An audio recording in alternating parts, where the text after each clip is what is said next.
Parallel parking কিভাবে করে দেখুন আর প্র্যাকটিক্যালি আপনি শিখুন।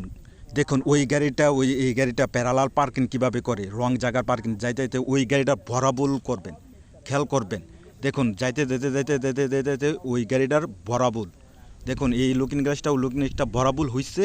এখন ডাইনে ফুল কাটবেন, কাটটা ব্যাগে লাগাইতে আস্তে আস্তে আস্তে আস্তে আস্তে দেখুন ডাইন সাইডে লুকিং গ্লাসটা এরকম কোনাকুনি ওই কোনাটা দেখা যায় ইয়াটা সহ এরকম কোনাকুনি হইছে। আবার জায়গার থেকে ফুল বাইক কাটটা আস্তে আস্তে আস্তে আস্তে আস্তে গাড়িটা সোজাইছে, ব্রেক স্ট্যান্ডটা সোজা একদম সুন্দর পার্কিং, শর্ট পার্কিং দেখুন প্যারালাল শর্ট জায়গা পার্কিং। গাড়িটা যাইতে যাইতে যাইতে যাইতে যাইতে যাইতে দেখুন এই সিট বরাবর আর ওই সামনের গাড়ির সামনের আয়নার এই বরাবর হইয়া জায়গার থেকে ডাইনে কাটিয়া ব্যাগ গিয়ার লাগাইয়া ব্যাগে আস্তে আস্তে আস্তে আস্তে আস্তে আস্তে আস্তে আস্তে লুকিং গ্লাসটা ডাইন সাইডে খেয়াল করবেন। ওই কোনাকুনি এরকম কোনাকুনি হয়েছে। আবার জায়গার থেকে ফুল বাইক কাটটা দেখুন আস্তে আস্তে আস্তে আস্তে আস্তে আস্তে আস্তে আস্তে আস্তে গাড়িটা সোজা হয়েছে, ব্রেক স্ট্যান্ডটা সোজা করবেন, সুন্দর পার্কিং।